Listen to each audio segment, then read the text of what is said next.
Say good morning. I hope you guys can hear me out. This time. Just trying to eliminate some background noise. Hope that you guys can see it. But I am just want to say happy Monday. All of you guys are, most people are off work. Banks are closed, I'm sure. So just happy, take a day off, take a breather day. But I wanted to interrupt your day. No, I just wanted to come on and just I'm outside enjoying the weather and I wanted to do this outside today. So I just wanted to say happy Monday. This is episode 32. Can you believe it? Mondays with Coach Price. I am your host, Coach Price, your professional certified life and health coach and trained mental counselor. And today's episode is something that has been on my heart because I've been getting a lot of phone calls about family members wanting to, trying to figure out how to support their loved ones. So I thought this would be a great topic, you know, where we'll discuss this is a crucial topic because it affects millions of people across the United States.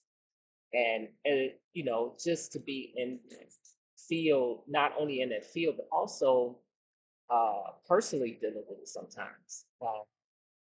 Where you know it's very challenging when your family members need support when they're struggling with mental health because we often wonder how can we help, and sometimes we get into this mode, like this heroic mode. I have to do something. Well, today's show, I want to make sure that you understand that you are not alone.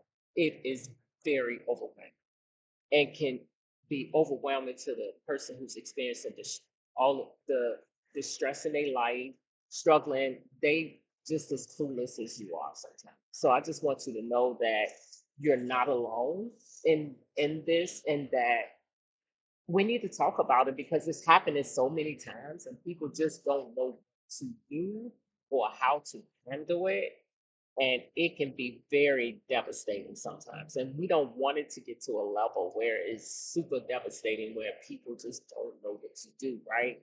And so I want you to know your number. And as we go through this episode, I want you to think about some questions that may come to mind. And if it resonates with you, please put in the comments, like, put in the comment if it resonates with you, or if you find this episode super, super valuable.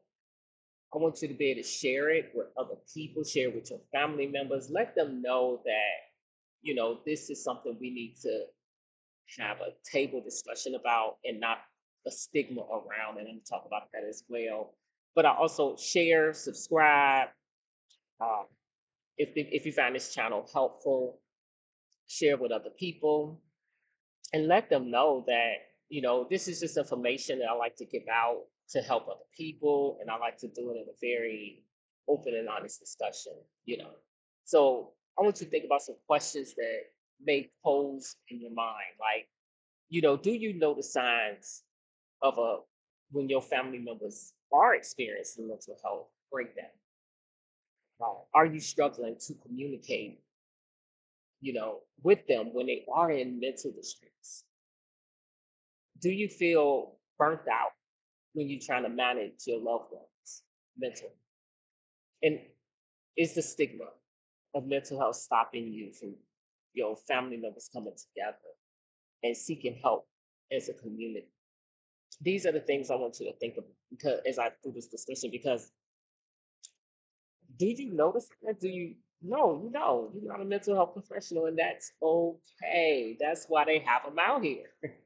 You don't have to know you don't have to know, you don't have to be a therapist and to really, really, but in this episode, I'm going to cover some eye-opening 2024 statistics about mental health in the US.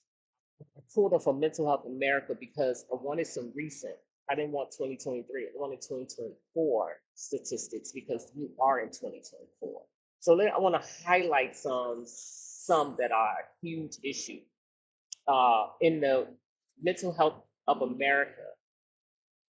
There are it is stated that there are 23% of U.S. adults experiencing mental illness within the past year. That's 60 million people, nearly 60 million. And what's even more alarming, 12.8 million adults reported having serious suicide, thoughts of suicide. And that's the highest rate since 2022. And it's not just the adults, guys. It's one out of five uh, youth ages 12 through 17 are experiencing major depressive episodes within the last year. Half of them have not even received treatment. Mental health issues, you guys, in families are real. And these numbers are showing that we're just not doing it. We have to step up our game when it comes to our family members getting the help they need. And the reaction that we give when they are in distress, we want to pull back. It's almost like dealing with grief. Your family members dealing with grief. You stuck. You don't know what to say. You don't know what to do. You don't know how to react. We have to get to the place where we don't make it about us, but we really truly make it about what's really happening to them, and not. Sometimes we just don't want to deal with issues sometimes because we don't know what to do. We stuck. It's okay not to know what to do. You did not trust me. It's okay not to know what to do. But there are people who are experienced out here that really truly know how to help you. But we have to huddle. We have to start huddling around our family members and not dismissing what they're saying. We have to take time out to listen. And I did some research on some pain points where when I looked at the stats, like what are the pain points? It made me think about what are the pain points? What's going on? What's really happening other than what I see in my own context of my family? I want to know what's really happening. Is it happening to everybody? Is this something that's really a challenge for everyone, not just me? You want to know. And so pain point number one is as a family, we have to recognize that distress is going to happen to it can happen to anybody. All of us we could walk around with a smile on our face and crying literally inside. I have been there where I have been crying inside because I didn't want to go to my family members because of fear of judgment, the fear of I'm going to be looked at as something that's broken. Let me tell you something. Stress is real, depression is real, mental illness is real. And I'm gonna tell you something, your mental health is very important. And it don't have to be, like you die. It don't have to be like it could be just I'm I'm dealing with anxiety. It could be just I'm stuck. It could be anything, but I'm gonna tell you something. It's real because the brain functions like a computer. When that brain cannot take it anymore, it will shut down. But it always gives you signs and symptoms before it shuts down. And so anybody, we are one huge stressor away from dealing with a mental distress. And so we have to come together, especially with the times of uncertainty. We have to come together where we're able to admit to our family members that I am struggling. Now, here's a tip that I will tell you this. When you when you have to know your family members enough to say, okay, they're not themselves today. Let me go check in on them. You may be on the phone and you may hear something that's different about your family, about a member of your family, and you're like, something is off. It's best to go check because you don't know what's really happening because they're not going to say because sometimes they don't know quite how to verbalize. So we have to get to the place where we're like, okay, something is. Then once we get to that place where we realize that and go check on them, we are. It's not our job to step in and heal them. That's not our job. It's our job to encourage them. That number one, that you are with them. Number two is is that you encourage them to go see counselor, therapist, life coach, someone, talk to someone, encourage that. Because I'm gonna tell you something. They are the ones that's trained to help. You don't have to do the work. You just have to walk them through the care that they. That is the greatest thing. And love on them, walk them through the care they need, and be by their side. You don't even have to say anything. Just for them to know that you are with them and they not and you not treating them as broken glass is the best thing you could do to help them out because they're not broken. Sometimes just the brain functions different than yours at that moment. And so we have to take out the time to recognize signs when our family members are not themselves and not think about, well, they just being spoiled. No, life is happening, life is lifing, and it is a struggle out here. We need to come together more often because we are constantly not paying attention because we're so consumed with our own personal stuff that we're not taking the time out to think about people. If you ever notice when you are helping other people, it really how much it's helping you as well. It's a beautiful thing. And then pain point number two is the stigma. Oh my, the stigma around mental health is still real. I'll be glad when people just say, look, it seemed like it seemed like it's getting better, but it seemed also like it's getting worse because people are really not coming together. And I'm I'm hearing more and more suicides happening. People are stressed. People are in distress, stressing, or really dealing with true mental health issues, but no one is paying attention. They don't, most of the time they feel embarrassed. Even our family members feel embarrassed about talking. It's like this well kept secret. Like, oh, we can't talk about, we can't tell nobody this person is going through. Do you know it prevents them from seeking help? It's perpetuating the problem. And silence really make things worse. I'm telling you, anything hidden, remember this, anything hidden cannot be hidden. So we really have to be careful and take out the time to we can remove the stigma one person at a time by saying, you know what? Don't be embarrassed to talk about this. We all go through, we all one situation scenario. But we have to rely on, you know, we have to rely on God, number one, but also we have each other relationally to help us get through these things. And we have to help our family members walk through the care that they need to get the help they need. You can't do this alone. You cannot try to do this alone. And taking your family members, trying to remove them from the situation by pushing happiness in their face when you don't understand if they're depressed, if they're in a mode of deep depression, their brain needs something to help them get back into the place they need. And trying to push happiness plate in their face is not the answer. It's really, let's get you some help. Let's take out the time to get you the care you need and let's walk through. You're gonna get pushed back. I'm gonna be honest with you, and that will wear you out. But you want to be tenacious at it. At the end of the day, they may not like it, but at the end of the day, you are helping them, and one day they're gonna realize, oh, I really need that. I really needed that help. But it's really hard because they don't understand what's happening. And when you don't understand something, it will make you pain. So we have to be patient with our love. Another pain point is access to mental health care. It's getting it seems like it's getting better where as far as like more help with life coaches to help with the you know with companies are opening up to different places where people can go and get some help with a life coach when it's not as serious but they still need someone to talk to. I love the fact that they have that now, and that's helped with the bottleneck of mental health field being so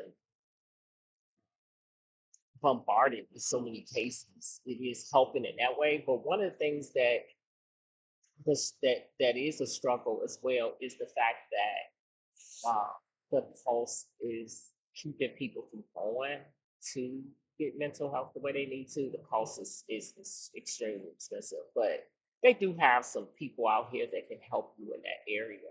So you want to make sure that you're able to uh, reach out to see what kind of help you can get financially in that area.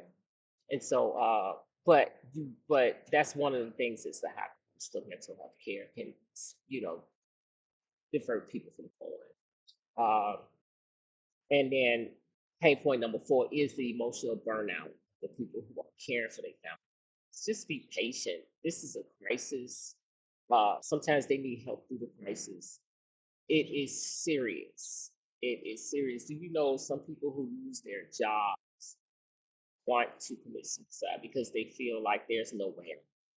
And it may seem minute to the person who have a job, but that's not. That's a serious thing because your livelihood is at stake. One of uh, the main sources of how you live is at stake. So you want to make sure that you really don't take it. When your family members say, "Been thinking about suicide," please don't take that lightly. That is a very serious statement. Even if they don't want to, they have a crisis hotline, 988 suicide.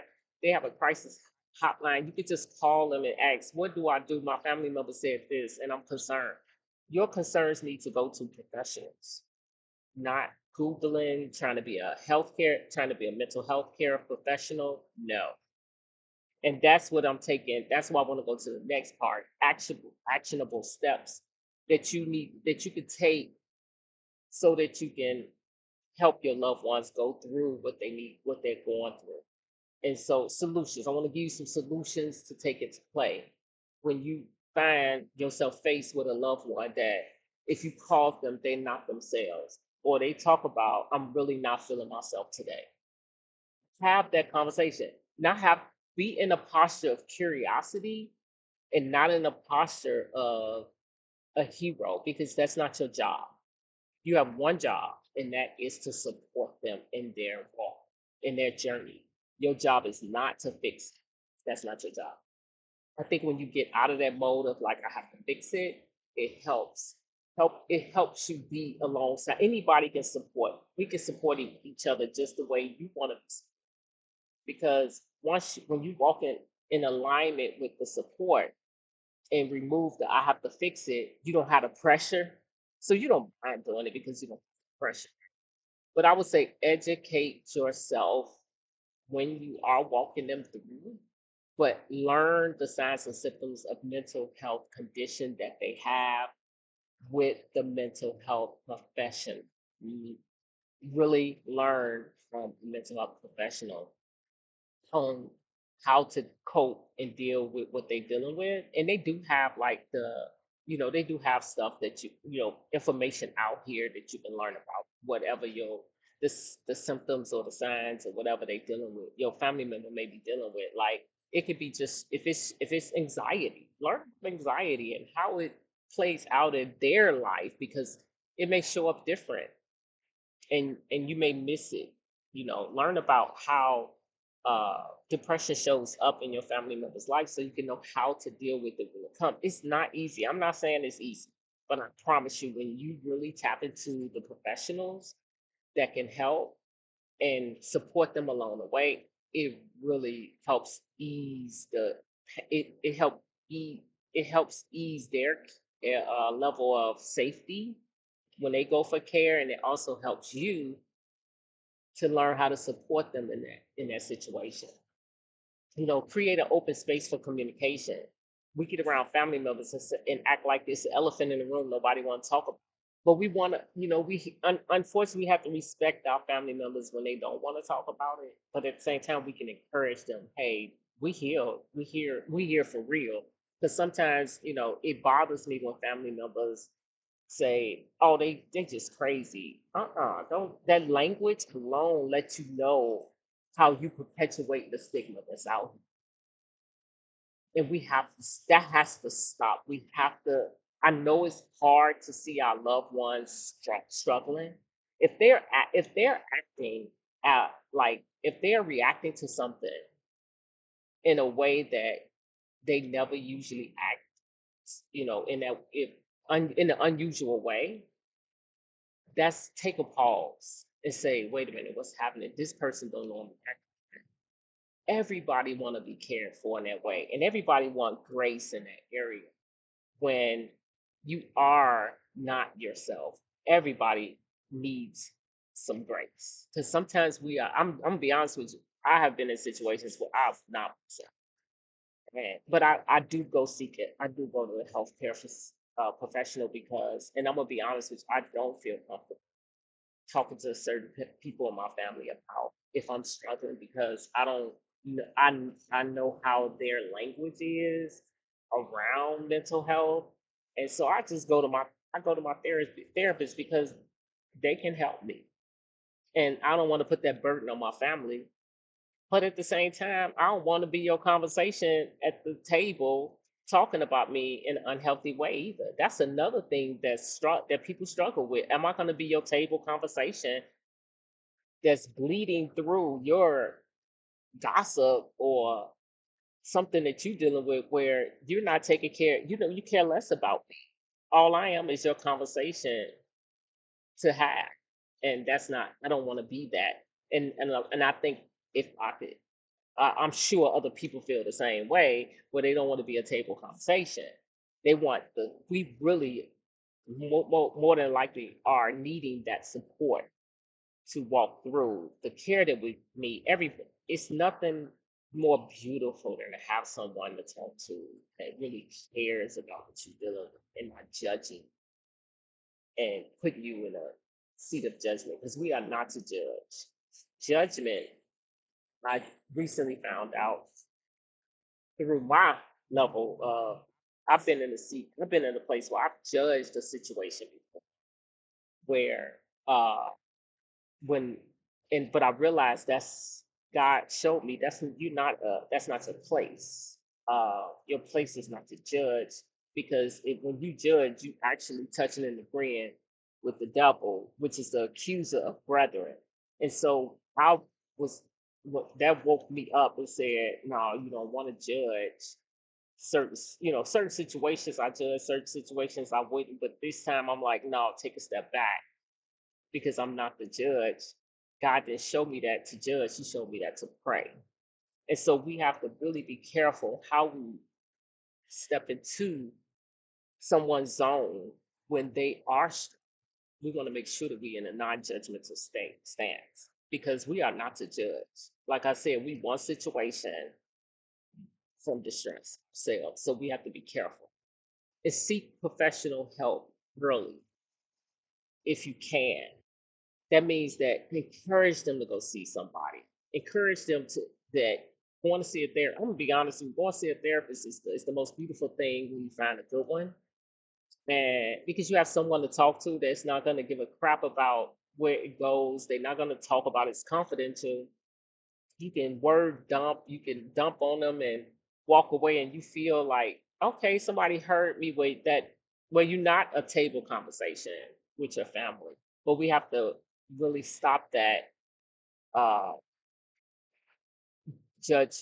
being judgmental so we can be a support to our family. That's why God put us on earth together to be relatable, to have relationships and be able to support one another. That's why communities are so important. That's why they're so powerful when it comes to growth because they are there. They saying I'm walking with you in this journey and I got you and you're not alone. That's why it's so important to have community and community starts at home where we like, okay, I got you. I'm here. If somebody know you're there, it is the most beautiful thing and the most beautiful feeling. So don't underestimate that. And build a crisis plan around situations like figure out how can we work through this when you do this. Let's make a plan that I will be there to walk you through when you feel safe and secure with the person that's going to walk you through. You don't mind them helping you.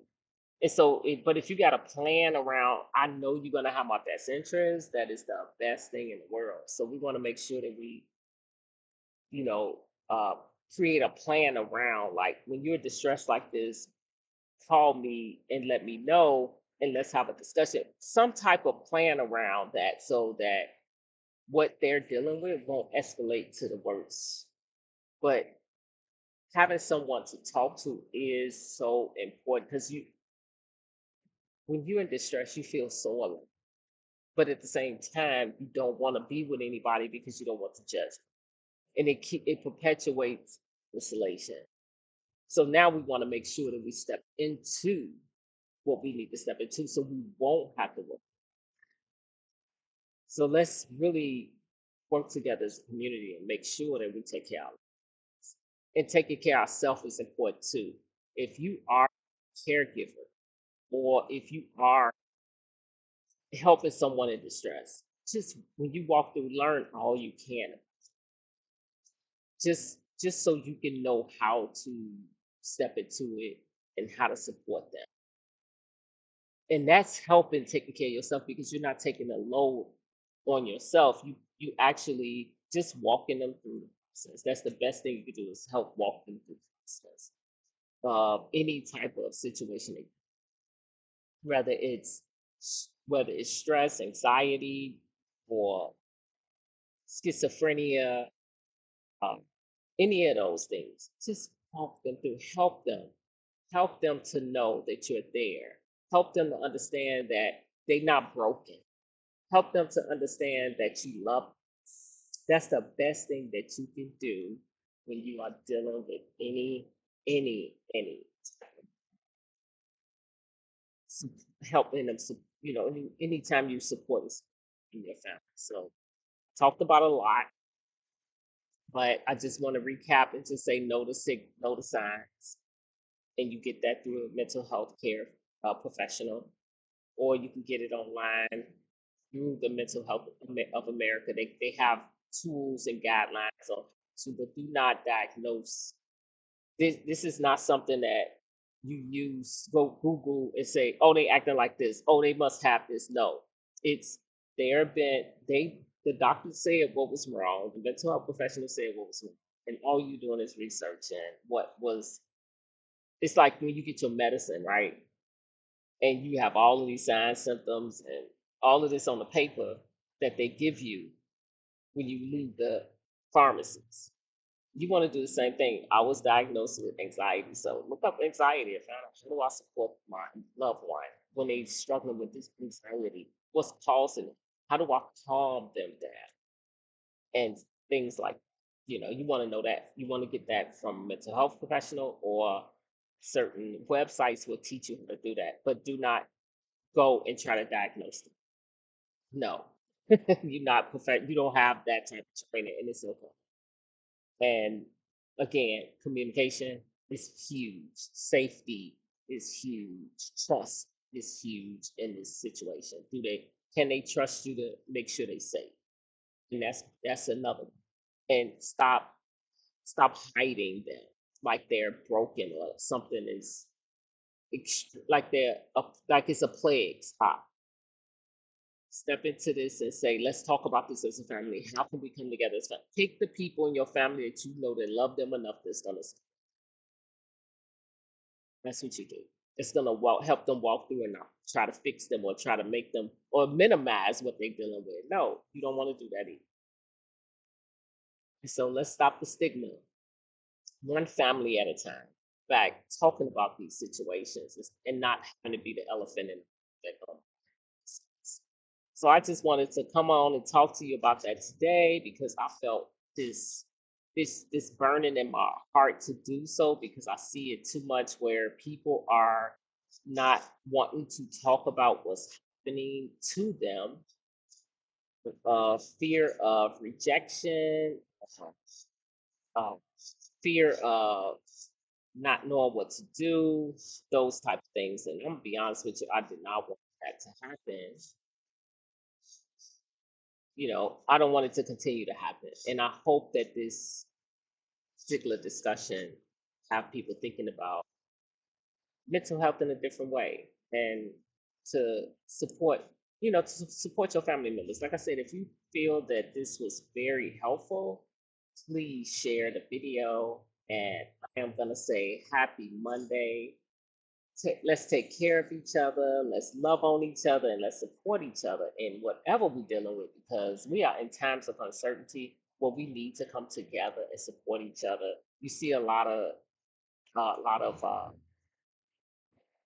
the things are happening when it comes to like natural disasters and people are coming together, helping one another. We want to keep that, mindset because we never know when we may be in a situation where we need to be together and support each other because we don't know what's going to happen day to day sometimes. And so I just want to say happy Monday. I am signing off. I just wanted to come on really quick and just let you guys know that I'm thinking of you. I have a blog that I started posting on every week. So it's just information that I felt that I feel on my heart that's helpful that I like to share. I don't know if people still use it blogs or not, but I hope. But it's just information I want to make sure that I have on my website where you can gain access and I'm constantly building on it so it can have more and more content on it. So please visit my website at complete the letter N ham.com so you can see my blog posts. And I also want to let you guys know that I do have my ment- life life coach and mentorship program started and on the go. If you are a new life coach and you really want to expand or you fearful of which way to go, reach out to me. Do a 15-minute consult to find out more about it. If you want to help in that area and don't know where to start, reach out to me. I will walk you through the process. I promise you. So I just want to throw that out there. Happy Monday. Enjoy your Monday. Enjoy your day off. Relax. Enjoy this beautiful sunny day in San Antonio. If you're in San Antonio, it is beautiful out here right now. It's going to get hot, but it's beautiful. And I'm going to enjoy this beautiful day. Today, I have a few appointments later, but that's okay. I'm just going to enjoy my day. And I just want to let you guys know that I'm thinking of you. I'm always thinking of you. And just that I love you. And I want you to just continue to I hope that my show continue to help you. And if you have any topics that you want to know about, DM me and let me know. I would definitely talk about it if I know it, and if I don't, I'll bring someone on. I'm really starting to try to. I'm gonna really start bringing people on my show because I think it'd be better to see as well. So I'm working on that, working on some new things. So I will talk to you later. Have a great Monday.